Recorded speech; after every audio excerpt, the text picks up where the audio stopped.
জীবনে কি চাই, উন্নতি না আনন্দ? এই প্রশ্নই যখন মাথা ছাড়া দিয়ে উঠবে, ঠিক তখনই ঘর ছেড়ে বেরিয়ে পড়তে হবে। আমিও বেরিয়ে পড়েছিলাম। ঝাড়গ্রামের খুব কাছে অবস্থিত এই চিতুরি গ্রাম। চারপাশটা নির্জন, একদিকে সবুজ মাঠ আর অন্যদিকে ঘন জঙ্গল। তারই মাঝে অবস্থিত একটা মন্দির।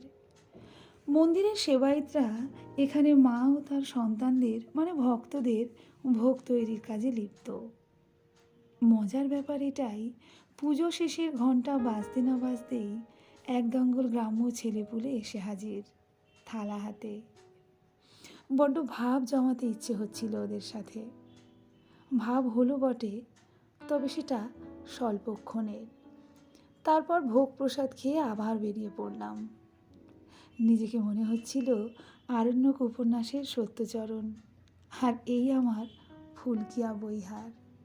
যাই হোক, আবার আসবো, এই প্রতিশ্রুতি না দিলেও এই ইচ্ছে নিয়ে বাড়ি ফিরলাম।